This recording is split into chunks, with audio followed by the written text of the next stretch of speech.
Pernahkah kamu bertanya, mengapa seseorang bisa hadir begitu singkat, namun membekas seumur hidup? Apakah mungkin pertemuan yang tidak disengaja justru mengubah arah pulang seseorang?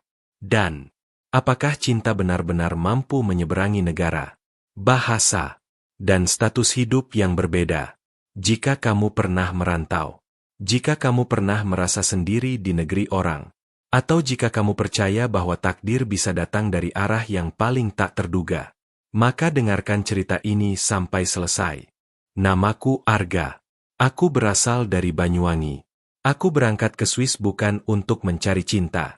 Aku berangkat untuk bekerja, untuk bertahan, dan untuk pulang membawa harga diri. Aku tiba di Swiss saat musim dingin baru saja dimulai.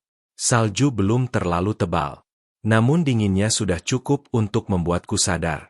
Aku benar-benar jauh dari rumah. Setiap pagi aku bekerja sebagai petugas kebersihan hotel, membersihkan lorong, mendorong troli linen, menghindari tatapan tamu yang tak pernah ingin tahu namaku. Aku tidak mengeluh. Aku tahu posisiku. Aku hanya seorang pekerja migran. Dan itu sudah cukup bagiku. Sampai suatu pagi, sesuatu yang tidak pernah kurencanakan terjadi. Di lorong lantai 2, saat aku keluar dari ruang penyimpanan, seorang perempuan berambut pirang berjalan tergesa dari arah lift. Langkahnya terpeleset. Tubuhnya hampir jatuh. Aku refleks meraih lengannya. Maaf. Suaranya gemetar. Matanya membulat kaget. Kamu tidak apa-apa. Aku melepaskan tanganku perlahan. Ia tersenyum. Senyum yang aneh, hangat, dan terlalu terang untuk pagi sedingin itu. Terima kasih. Aku ceroboh sekali. Tidak masalah. Namaku Arga. Lina. Aku Lina. Kami berjabat tangan. Singkat. Namun entah kenapa, aku merasa seperti berjabat dengan sesuatu yang akan menetap lama. Sejak hari itu, aku mulai sering melihatnya. Di lobi, di kafe hotel, di tepi danau kecil dekat tempatku bekerja. Aku tidak tahu mengapa. Setiap kali melihatnya, langkahku selalu melambat. Dan hatiku terasa seperti ingin pulang lebih cepat.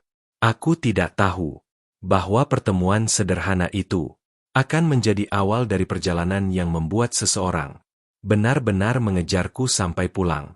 Aku tidak pernah berniat mendekatinya. Aku hanya sering berada di tempat yang sama dengannya. Seolah hidup sengaja mempertemukan kami berulang kali, tanpa bertanya apakah aku siap. Suatu sore, aku duduk sendirian di bangku kayu dekat danau. Tanganku menggenggam kopi panas. Mataku kosong menatap air yang tenang. Kamu sering ke sini. Suara itu membuatku menoleh. Lina berdiri beberapa langkah dariku, membawa kamera, mengenakan jaket tebal berwarna krem. Aku suka tempat ini. Kataku pelan, mengingatkanku pada rumah. Rumah seperti apa? Ia duduk di sampingku. Tidak terlalu dekat, tapi cukup membuatku sadar akan kehadirannya. Pagi yang hangat, suara laut, dan ibu yang selalu bangun lebih dulu. Lina tersenyum. Kedengarannya sederhana, tapi indah. Kami terdiam. Angin menggeser permukaan danau, membuat pantulan langit bergoyang pelan. Kamu dari mana? Tanyaku. Ben. Aku fotografer. Aku suka mengejar cahaya. Aku tertawa kecil. Aku mengejar jam kerja. Ia ikut tertawa. Tawanya ringan. Tidak menghakimi. Arga. Kamu terlihat kuat. Tapi matamu sering terlihat jauh. Aku terkejut. Tidak banyak orang yang memperhatikan sejauh itu. Aku rindu pulang. Kataku jujur. Namun aku belum bisa. Lina menunduk. Kadang, orang pergi jauh justru untuk menemukan alasan pulang. Sejak hari itu, kami mulai berbagi waktu. Bukan sebagai sepasang kekasih. Hanya dua orang asing yang sama-sama kesepian. Kami minum kopi bersama. Berjalan di trotoar bersalju. Berbagi cerita tentang hidup yang tidak selalu ramah. Namun aku tahu Ada batas yang tidak berani kulangkahi. Aku hanya seorang pekerja migran. Sedangkan dia perempuan Swiss dengan dunia yang luas. Aku takut berharap. Karena harapan seringkali lebih dingin dari salju.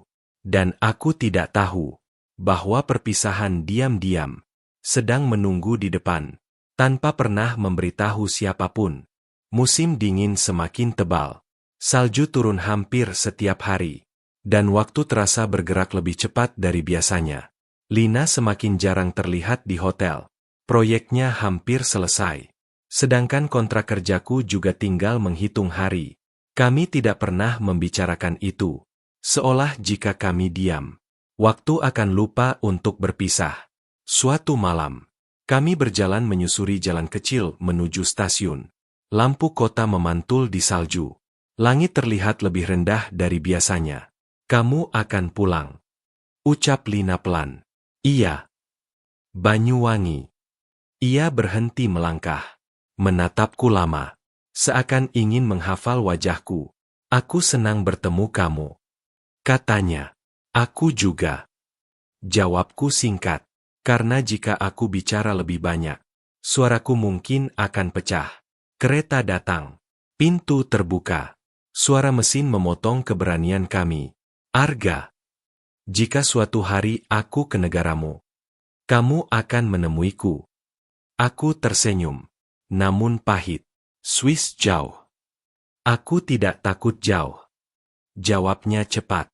Kami berdiri saling berhadapan, tanpa pelukan, tanpa sentuhan. Hanya tatapan yang terlalu lama untuk disebut biasa. Kereta bergerak. Lina melangkah masuk. Ia menoleh sekali lagi. Dan aku berdiri sendiri, di peron yang tiba-tiba terasa asing.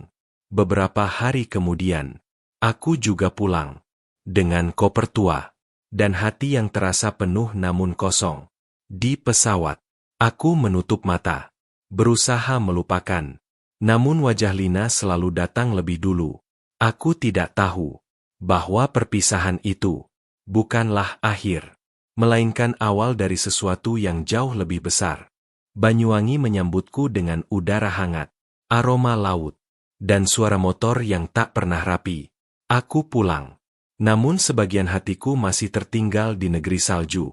Hari-hariku kembali sederhana. Aku membantu ibu membuka warung kecil dekat pantai, menyeduh kopi, menyapu pasir yang terbawa angin.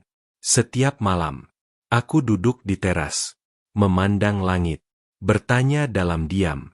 Apakah seseorang di belahan dunia lain masih mengingat namaku?